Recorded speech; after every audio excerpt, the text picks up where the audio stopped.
बिहार बदल रहा है और बदल रहा है चुनावी रंगों के साथ। महिला, मंदिर और मोदी यानी एमएमएम फैक्टर बन चुका है इस बार के चुनाव का नया मंथन। सत्ता के गलियारों में हलचल है, नारों में धार है और जनता के दिलों में उम्मीदें हैं। नमस्कार, आप देख रहे हैं आदित्य टीवी। मैं हूं आपके साथ कृष्णा चौधरी। आज आपके लिए एक खास रिपोर्ट लेकर आई हूं, एमएमएम बिहार का नया चुनावी गणित।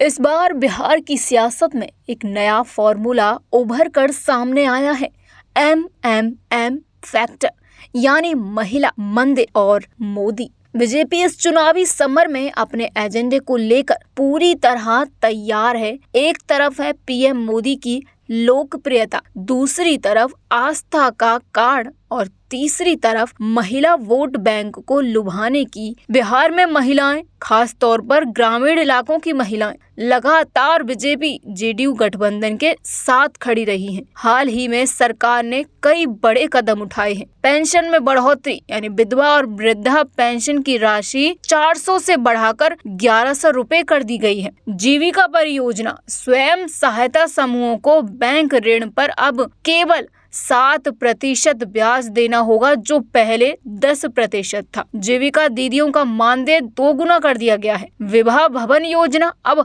हर पंचायत में गरीब बेटियों की शादी के लिए बनेगा मुख्यमंत्री कन्या विवाह मंडप। इन भवनों का संचालन करेंगी जीविका की महिला, यानी आत्मनिर्भरता को मिलेगा नया मंच। ये योजनाएं सिर्फ वोट पाने का जरिया नहीं है, बल्कि एक राजनीतिक भावनात्मक संबंध को मजबूती देने की कोशिश है। इस बार बीजेपी ने आस्था को भी चुनावी मुद्दा बना दिया है। सीतामढ़ी में माता सीता का भव्य मंदिर बनने जा रहा है। खुद मुख्यमंत्री नीतीश कुमार ने इसका डिजाइन जारी किया है और गृह मंत्री अमित शाह कई बार अपने भाषणों में इसका जिक्र कर चुके हैं। सीता एक माँ, एक पत्नी, एक नारी के रूप में हिंदू भावनाओं का प्रतीक है। इस मंदिर के जरिए बीजेपी महिलाओं और आस्था दोनों वर्गों को जोड़ने की रणनीति पर काम कर रही है। बात अगर चुनाव की हो और जिक्र न हो प्रधानमंत्री नरेंद्र मोदी का, तो सियासत अधूरी लगती है। इस बार मोदी जी 15 जुलाई से 15 सितंबर के बीच बिहार के सभी 9 प्रमंडलों में रैलियां करेंगे। ये मैराथन प्रचार यात्रा बिहार के हर कोने को छुएगी। अभी तक मधुबनी, विक्रमगंज और सिवान जैसे इलाकों में वो सभाएं कर चुके हैं। अगले 2.5 महीनों में 10 से ज्यादा रैलियों की योजना है। साफ है,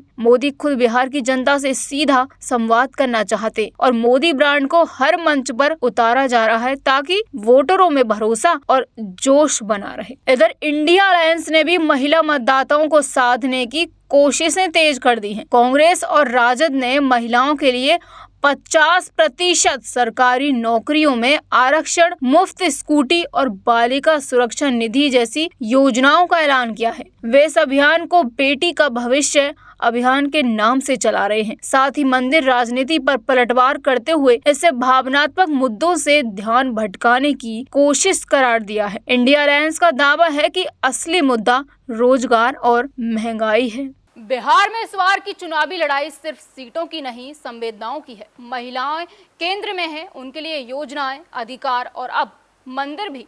मंदिरों के जरिए भावना की गहराई को छुआ जा रहा है और मोदी के माध्यम से पूरे अभियान को जोश और नेतृत्व मिल रहा है।